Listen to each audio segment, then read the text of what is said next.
మత్తయి రాసిన సువార్త 6వ అధ్యాయములో 13వ వచనంలో, మమ్మును శోధనలోనికి తేక దుష్టుని నుండి మమ్మును తప్పించుము. శోధనలోనికి తేకుండా దుష్టుని నుండి మమ్మును తప్పించు అనే ప్రార్థన మన నోటితో దేవుడు చేయిస్తున్నాడు. ఎందుకు మనం ప్రార్థన చేయాలి? దుష్టుడు అనగా ఈ లోక సంబంధమైన సాతాను అధికారం ఈ లోకంలో ఉన్నది. యేసుక్రీస్తు ప్రభు ఈ లోకంలో ఉన్నప్పుడు, నేను ఈ భూమి మీద ఉన్నప్పుడు, వెలుగున్నంత వరకు నా పని నేను చేస్తాను, రాత్రి అవుతున్నదంటే నాకు శత్రువు లేక విరోధి ఈ లోక అధిపతి సాతాను సమయం అని చెప్పి వెలుగున్నంత వరకు ఉదయకాలం అంతా ఆయన పనిచేశాడు. రాత్రి అవుతున్న సమయంలో యేసుక్రీస్తు ప్రభు కొండకు ప్రార్థనకు వెళ్ళిపోయాడు. సాతాను అధికారం క్రింద ఉన్న ఈ లోకం, సాతాను ఆధిపత్యం క్రింద ఉన్న ఈ లోకంలో మనం ఉంటూ ఉన్నాం. సాతాను ఆధిపత్యంలో ఈ లోకం ఉన్నదా అంటే అవును. యేసుక్రీస్తు ప్రభు 40 రోజులు ఉపవాసం ముగించుకున్న తరువాత యేసుక్రీస్తు ప్రభు దగ్గరకు వచ్చి సాతాను ఏమన్నాడు? ఈ లోక రాజ్యములన్నీ చూపించి వాటి మహిమను చూపించి నీవు నా కాళ్ళకు మ్రొక్కితే వీటన్నిటిని నేను నీకు ఇస్తానన్నాడు. అంటే అక్కడ మనకు అర్థమవుతుంది, అవన్నీ నావి, నీకు కావాలంటే నాకు లోబడు, నా కాళ్ళకు మ్రొక్కు అని అంటున్నాడు. ఇటు రీతిగా దుష్టు నుండి మనం కాపాడబడాలి అంటే సాతాను మనకు కలిగించే ఆకర్షణల నుండి మనం తప్పించబడాలి. సాతాను కొమ్ములు పెట్టుకొని పళ్ళు బయటకెట్టుకొని కళ్ళు పెద్దగా చేసుకొని మన మీద దాడి చేయడానికి రాడు, ఆకర్షిస్తాడు. దుష్టుడు మనల్ని ఆకర్షిస్తాడు. ఒకప్పుడు యేసుక్రీస్తు ప్రభువుకి లోకరాజ్యాలన్నీ వాటి మహిమనంతటినీ చూపించి నువ్వు నా కాళ్ళకు మ్రొక్కితే వీటన్నిటినీ నేను నీకు ఇస్తానన్నాడు. ఈ రోజు మన జీవితంలో కూడా కంటికి కనబడే ప్రతి దానిని బట్టి ఆశ కలిగిస్తూ ఉన్నాడు. ఈ లోక సంబంధమైన భావోద్రేకాలను రెచ్చగొట్టి ఆశ కలిగిస్తూ ఉన్నాడు. ప్రతి విషయంలో మన ఆశ తీర్చుకోవడానికి సాతాను మన మీద దాడి చేస్తూ ఉన్నాడు.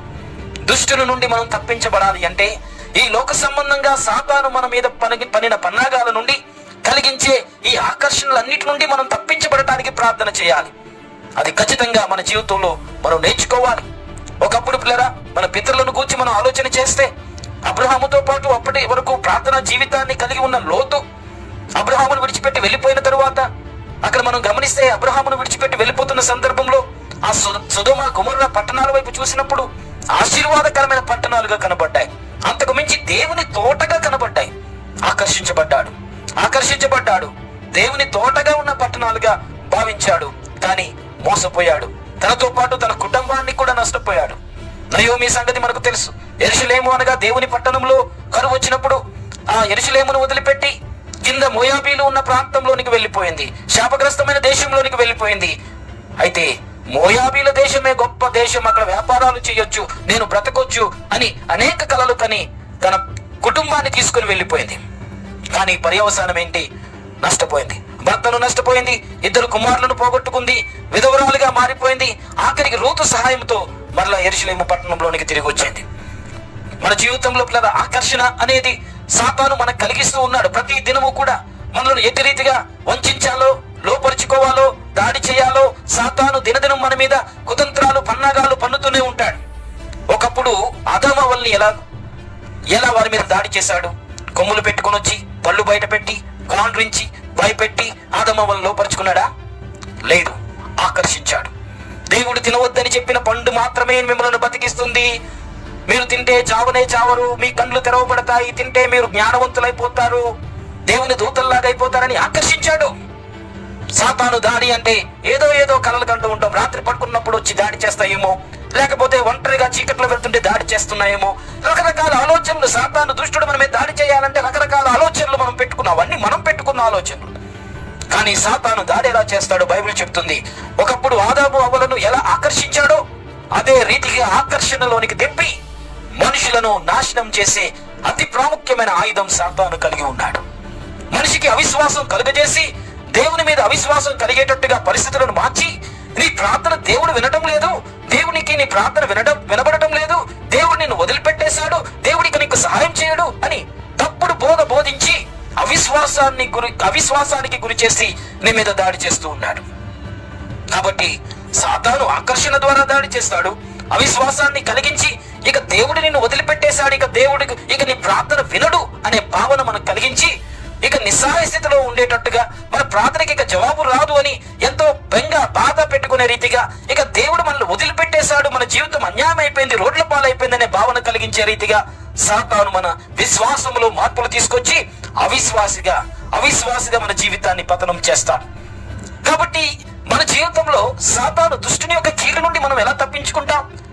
దేవుని వైపు మాత్రమే, దేవుని చేత ఆకర్షించబడిన స్థితిలోనే, దేవునికి మహిమకరంగా ఉండటం మాత్రమే సాతాను కలిగించే ఆకర్షణలన్నిటికీ జవాబు.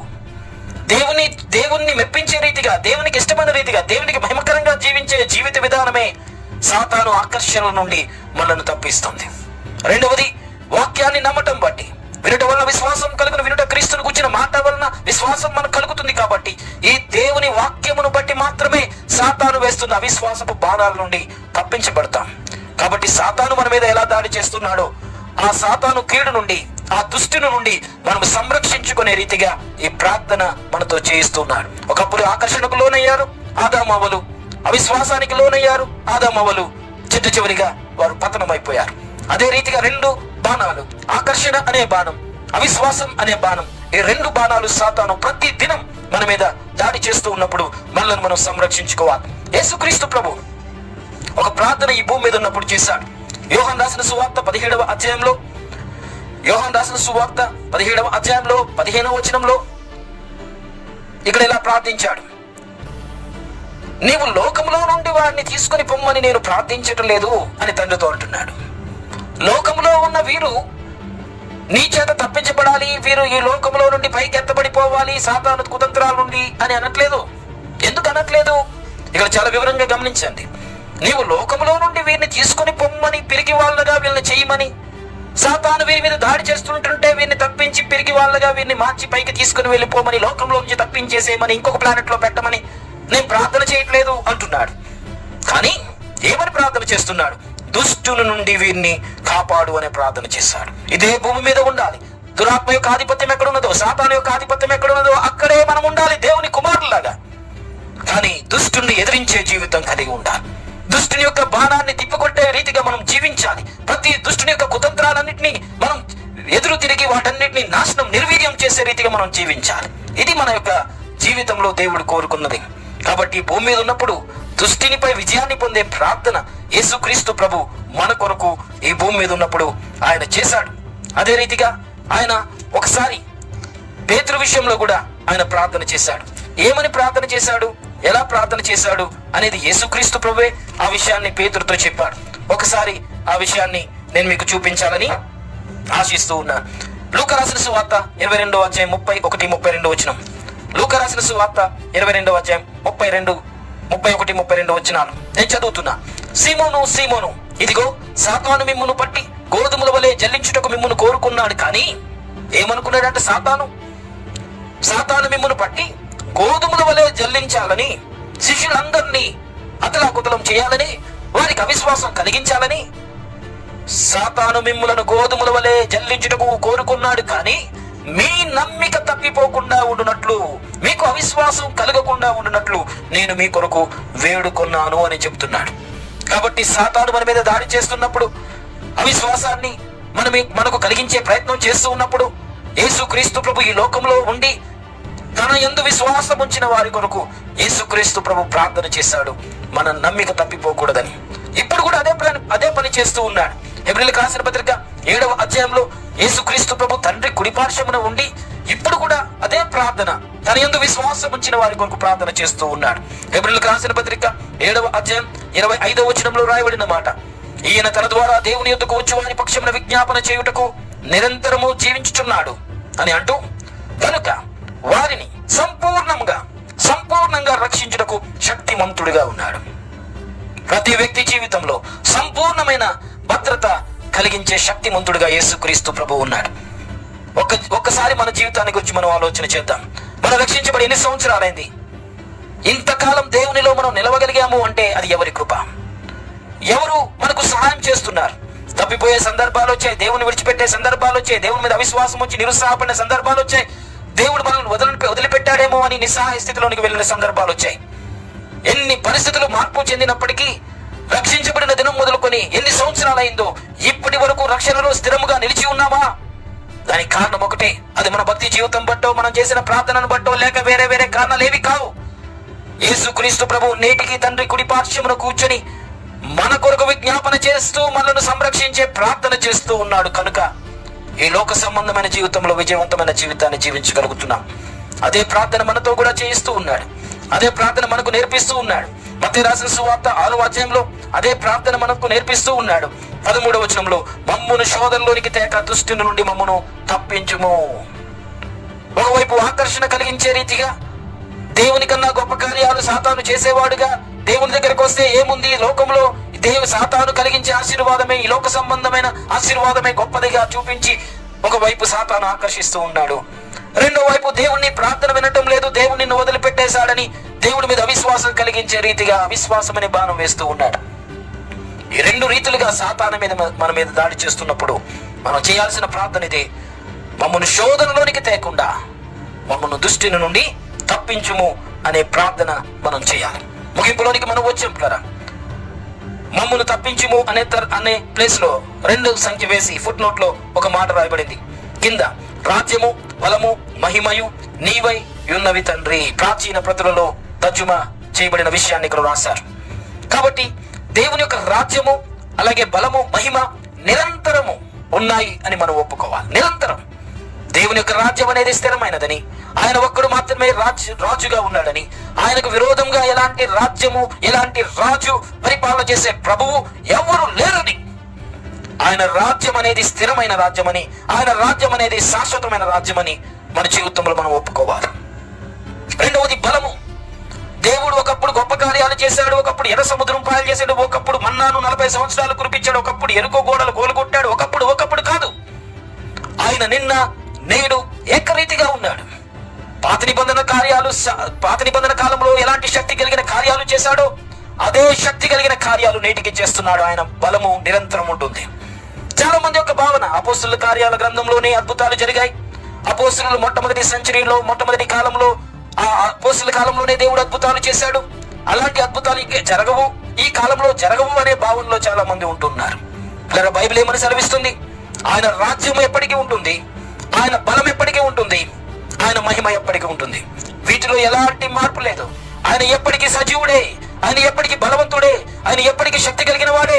పాత నిబంధన కాలంలో అద్భుతాలు చేసిన వాడు, క్రొత్త నిబంధన కాలంలో ఎప్పటికీ అద్భుతాలు చేసేవాడే, ఇప్పటికీ అద్భుతాలు చేసేవాడే, ఇప్పటికీ రోగులను బాగు చేసేవాడే, ఇప్పటికీ ఆశ్చర్య కార్యాలు చేసేవాడే, ఇప్పటికీ దురాత్మ నుండి విడుదల కలుగు చేసేవాడే, ప్రతి విషయంలో విజయం అనుగ్రహించేవాడు, ఇప్పటికీ బ్రతికే ఉన్నాడు. ఆయన సజీవుడు. ఎప్పుడో అపోస్తలుల కాలంలో ఎప్పుడో అద్భుతాలు జరిగాయి, ఇంకా మనకి ఇక్కడ జరగవు. అన్ని జరిగిపోయిన తర్వాత బైబిల్ గ్రంథంలో ఆఖరి పేజీలో సమాప్తం అని రాసేశారు కదా, సమాప్తం అని రాసేశారు. దేవుని కార్యాలకు సమాప్తం, దేవుని శక్తికి సమాప్తం, ఇక దేవుడు ఎలాంటి గొప్ప కార్యాలు చేయడు, సమాప్తం అని అనుకుంటున్నారు చాలా మంది.